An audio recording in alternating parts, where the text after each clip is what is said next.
দেখো বন্ধুরা, আজকের আমাদের রান্না পুজো। মা ওখানে রান্না করছে কত কিছু, আর আমি এখানে বসে বকটানি মারছি। তো যখন তখন গরম তেলে ছাঁকা খেতে পারি। তো রাত জাগতে হবে, আজকে সারা রাত রান্না হবে। আর বেসিক্যালি আমাদের পাড়াতে সবারই রান্না পুজো হচ্ছে, তো তোমাদের হচ্ছে কিনা জানাবে প্লিজ। আর আজকের আমাদের যেই রান্নার মেনু আছে, তো সেটা আমি সকালবেলা দেখাবো। ম্যাক্সিমাম মা 14-15 রকম হবে, তাই হ্যাঁ, আরো বেশি হবে, তাই না? হ্যাঁ, আলু ভাজা। এখানে মাছই আছে 4 রকমের মতো। আপাতত নারকেল নাড়ু, ডাল কি বলে, আমার ডালটাকে কি বলে, ডাল চচ্চড়ি। ডাল চচ্চড়ি। সঙ্গে এখানে দেখো কত রকম ভাজা আছে।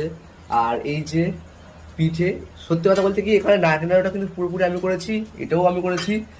পায়েসটা দেখো, এই যে এখানে ভাত আছে।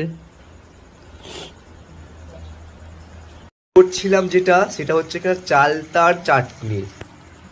মা দেখো এখনো ঘেমে গেছে। আর মা বলছে যে আমি কত যে বকখানি মারতে পারি, কাজে বেলায় নাকি আমি 8 নম্বর। তো কাজই তো করছি, এটা আমি ভিডিও করছি। দেখো চোখ লাল হয়ে গেছে, ধোঁয়া, এত ধোঁয়া ঘরের মধ্যে।